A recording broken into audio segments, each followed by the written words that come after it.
अस्सलाम वालेकुम नाजरीन। इस वीडियो में हम बात करेंगे कुर्लुस उस्मान सीजन 3 बोला मेटी 1 पार्ट 4। दोस्तों ये बोला मेटी 1 का आखिरी हिस्सा है। उम्मीद करते हैं आप दोस्तों को ये पसंद आएगा। दोस्तों ये पसंद आए तो वीडियो को लाइक करें, चैनल पर पहली बार आए हैं तो चैनल को सब्सक्राइब कर दें। और अगर आप दोस्तों को बोला मेटी 2 भी इसी तरह सबसे पहले उर्दू और हिंदी में देखना है तो कमेंट बॉक्स में हमें लाजमी बताएं। इस एपिसोड के शुरू में आप देखेंगे उस्मान साहब चरवाहे के खेमे में मल्हान खातून और अपने बेटे के साथ बैठे होते हैं। उस्मान साहब मल्हान खातून से कहते हैं, शायद तुम्हारे जहन में ये बातें आ रही होंगी कि हम अभी कबीले में क्यों नहीं हैं। ये सब कुछ उस मुनाफिक वजीर की वजह से हुआ है। मल्हान खातून कहती है, अल्लाह करे मैं वो दिन देख सकूं जब तुम तलवार लहराते हुए अपने घोड़े पर आओगे। इसके बाद उस्मान साहब अपने सिपाहियों से कहते हैं, तुम सब लोग तैयार हो जाओ, कल जंग का दिन है। यानी कल हम निकोला और गेहातू को बेनिकाब करेंगे और उनका हिसाब बराबर करेंगे। यह सुनकर उस्मान साहब के सिपाही कहते हैं, आप बेफिक्र हो जाएं, हम इसी लम्हे का इंतजार कर रहे हैं कि कब सुबह हो जाए। अगला मंजर निकोला के किले का होता है जहां उसने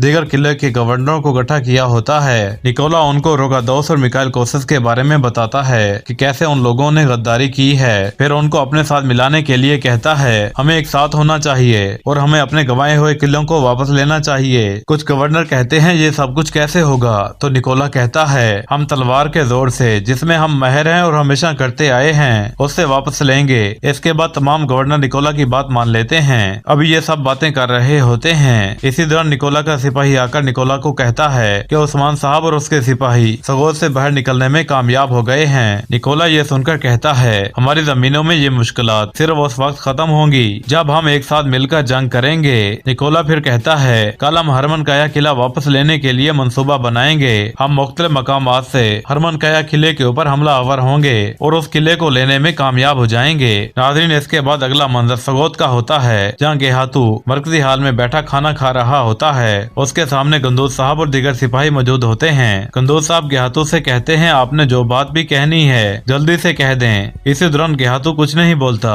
कुछ देर बाद वजीर आलम शाह उधर आता है। वजीर आलम शाह को वहाँ आते हुए देखकर गंदूज हैरान हो जाता है। वजीर आलम शाह आते ही कहता है, गंदूज तुम बेफिक्र हो जाओ, मैं अब ये मामला संभाल लूंगा। ये सुनकर गंदूज साहब कहते हैं, वजीर आलम शाह आपको कुछ आराम करना चाहिए। आलम शाह कहता है, ये ऐसी जंग है इसमें जो भी पहले कदम उठाएगा वही फातेह होगा। इसके बाद गेहातू कहता है, हमें उनसे तमाम किलों को ले लेना चाहिए। गंदूज साहब कहते हैं, इसके बाद क्या होगा, क्या तुम हमारे कबीले के ऊपर भी हमला आवर होगे। गेहातू कहता है, तुम्हारे कबीले में है क्या, तुम अभी इख्तलाफ की बातें मत करो, हम ये सब फतह करके इन सब का तुम्हें सरदार बनाएंगे। बस तुम हमारे मातहत रहो और जब भी हमें जरूरत हो तो तुम हमें सिपाही फराम करो। वो अभी यही बातें कर रहे होते हैं। इसी दौरान गेहातू का एक कमांडर जिसको बुरान सिपाही कनौर सिपाही ने जख्मी किया होता है वो वहाँ आ जाता है और उसके हाथों पे जख्म के निशान होते हैं। वो सिपाही बताता है कि कैसे जब हम गार से निकले तो उनके ऊपर तीरों की बरसात हो गई। इसी दौरान वजीर आलम शाह कनौर सिपाही और फरमान सिपाही के बारे में पूछते हैं कि वो कहाँ हैं। वो सिपाही कहता है, वो दोनों भी मर गए। ये सुनकर वजीर आलम शाह परेशान हो जाता है। इसके बाद गेहातू उससे कहता है, मैंने तुम्हें जो जिम्मेदारी कल के बारे में सौंपी थी अब उसके बारे में जाकर कुछ करो। कल निकोला को हर हाल में मरना चाहिए। अगर इस बार भी तुम नाकाम हो गए तो तुम्हारी खैर नहीं है। यह सुनकर वो सिपाही वहाँ से बाहर चला जाता है। इसके बाद अगला मंजर कई कबीले का होता है। आयशा खातून गंदूज साहब को बताती हैं कि कैसे मल्हान खातून आकर ओरहान को अपने साथ ले गई हैं। यह सुनकर गंदूज साहब गुस्से में आ जाते हैं और उससे कहते हैं, तुम ये सब कुछ कैसे कर सकती हो,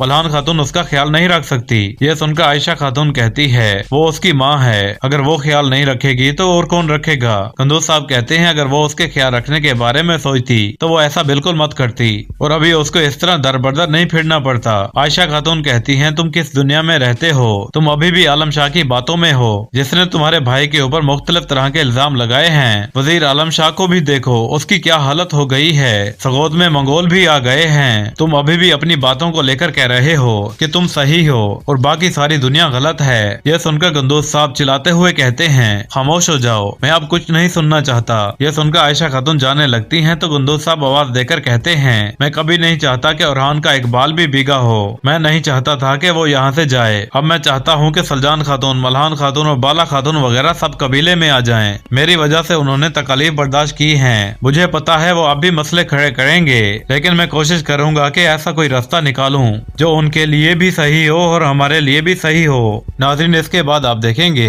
शेख अदाब अली साहब के साथ बाला खातून खातून, मल्हान खातून, आइगल और सलजान खातून वगैरह बैठी होती हैं और उनको ये खबर भी मिल चुकी होती है कि कुंदूज साहब ने इन लोगों को कबीले में आने की इजाजत दे दी है। यह सुनकर ये खुश होते हैं। शेख अदाब अली साहब कहते हैं कुंदूज साहब ने शुरू में गलती की, अब वो इसका मुदावा करना चाह रहा है। आइगल कहती है मुझे उसके ऊपर अब भी शक है। शेख अदाब अली साहब कहते हैं नियतों का हाल अल्लाह जानता है, हम बस दुआ कर सकते हैं कि उसकी नियत खालिस हो। दूसरा ये कि ओरहान के लिए ये बेहतर है कि जब वो कबीले में होगा तो ज्यादा महफूज होगा। इसके बाद मरी खातून शेख अदाब अली साहब का शुक्रिया अदा करती है। शेख साहब कहते हैं शुक्रिया अदा करने की जरूरत नहीं है, तुम भी अब मेरी बेटी की तरह हो। सलजान खातून कहती है इसने मेरी बात मानी, मैंने पहले दिन से ही इसे कहा था कि तुम एक तुर्क से शादी कर लो और अब इसने कर ली है। इसके बाद वो शेख अदाब अली साहब से इजाजत लेकर कबीले की जानिब रवाना हो जाते हैं। अगला मंजर जंगल का होता है जहाँ पर उस्मान साहब, रोगा दोस्त और मिकाइल कोसेस वगैरह जा रहे होते हैं। उस्मान साहब एक मकाम पर पहुंचकर रोगा दोस्त को एक रास्ते पर छोड़ देते हैं और उसको कहते हैं तुम मिकीनिया चले जाओ, हम तुम्हारे पीछे पीछे आ जाएंगे। रोगा दोस्त जाते हुए कहता है मैं तुम लोगों का इंतजार करूंगा, मुझे उम्मीद है कि तुम निकोला अहमद को इन मंगोलों से बचा लोगे। उस्मान साहब कहते हैं इंशाअल्लाह हम यही कोशिश करेंगे। इसके बाद रोगा दोस्त वहाँ से रवाना हो जाता है। इसके बाद उस्मान साहब अपने सिपाहियों को लेकर उस मकाम पर चले जाते हैं जहाँ पर उस्मान साहब निकोला और मंगोल सिपाहियों के लिए घात लगाएंगे। अगला मंजर निकोला और उसके लश्कर का होता है जो कि जंगल से गुजर रहे होते हैं। कुछ आगे जाकर उनको पता चल जाता है कि मंगोलों ने उनके लिए घात लगाई है। इसी दौरान मंगोल उनके ऊपर टूट पड़ते हैं। निकोला और उनके सिपाही भी मंगोलों के साथ लड़ना शुरू हो जाते हैं। दूसरी तरफ काई कबीले में आप देखेंगे कुंदूज साहब और आयशा खातून अपने खेमे में होते हैं। इसी दौरान काई कबीले के ढोल बजते हैं। आयशा खातून खुश हो रही होती है, अब ये सब लोग वापस आ गए हैं, इंशाअल्लाह अब अच्छे दिन वापस आ जाएंगे। कुछ देर बाद बाला खातून और मलहून खातून उताक में आ जाते हैं जहाँ पर कुंदूज साहब सरदारी नशिस्त पर बैठे होते हैं। कुंदूज साहब उनके आते ही उनसे कहता है मैंने कभी ये नहीं चाहा कि तुम लोग इस कदर मुसीबतें बर्दाश्त करो, लेकिन उस्मान साहब की जिद और तुम लोगों की हरकतों की वजह से मुझे ये सब कुछ करना पड़ा। बाला खातून मलहून खातून कहती हैं हम यहाँ पर सिर्फ ओरहान की हिफाजत के लिए मौजूद हैं, हम भी ये नहीं चाहते कि हम तुम्हारे साथ उस बहस में आए कि कौन सही है और कौन गलत। कुंदूज साहब कहते हैं जो भी हो जाए तुम कबीले में रहोगे, अगर तुम लोगों ने कोई ऐसी हरकत की जिसकी वजह से कबीले में फूट पड़ जाए तो तुम लोगों को इसकी सख्त सजा दी जाएगी और वो सजा मैं तुम लोगों को अपने हाथों से ही दूंगा। नाज़रीन इधर अगले मंजर में आप देखेंगे निकोला के सिपाहियों के ऊपर मंगोल हावी हो जाते हैं। मंगोल दर हकीकत निकोला को मारने के लिए आए होते हैं। कुछ ही देर बाद वहाँ पर उस्मान साहब और मिकाइल कोसेस के सिपाही भी वहाँ आ जाते हैं। कुछ देर की मुदामत के बाद उस्मान साहब और उनके सिपाही मंगोल सिपाहियों को भागने पर मजबूर कर देते हैं और वहाँ पर सिर्फ निकोला और उसके सिपाही ही बच जाते हैं। उस्मान साहब निकोला को कहते हैं तुम मरोगे, तुम्हारे दिन बहुत करीब हैं। निकोला कहता है मैं भी तुम्हारा इंतजार कर रहा था, इससे अच्छा दिन शायद ही मेरे लिए आए। इसके बाद निकोला और उस्मान साहब तलवारबाजी करना शुरू कर देते हैं। निकोला कुछ वार करता है लेकिन नाकाम रहता है, लेकिन आखिरकार उस्मान साहब के वार कामयाब हो जाते हैं। उस्मान साहब निकोला को जमीन पर गिरा देते हैं और उससे कहते हैं बस अब तुम्हारा काम खत्म हो गया,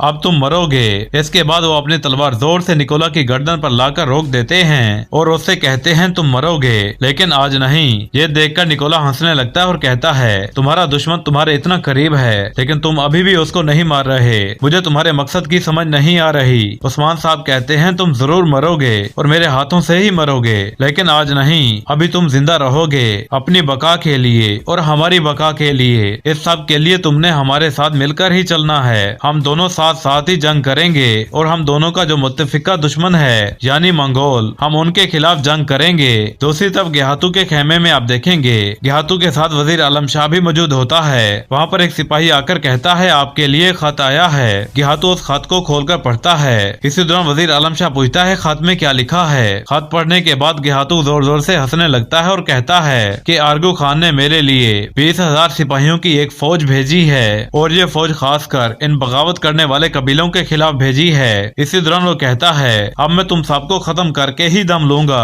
तुम सबका इख्तिताम होने वाला है। नाज़रीन इसी के साथ ही इस एपिसोड का यहाँ पर इख्तिताम हो जाता है। ये बोला मेटी 1 का आखिरी हिस्सा था। यहाँ पर नाज़रीन बोला मेटी 1 हमने कंप्लीट कर दिया है। अगर आप दोस्तों को अगला बोला मेटी 2 भी सबसे पहले उर्दू और हिंदी में देखना है तो आप हमारे इस चैनल को सब्सक्राइब करें और कमेंट बॉक्स में यस लिख के हमें बताएं। मिलते हैं अपनी अगली वीडियो में, तब तक के लिए अपना ख्याल रखिएगा। अल्लाह हाफिज।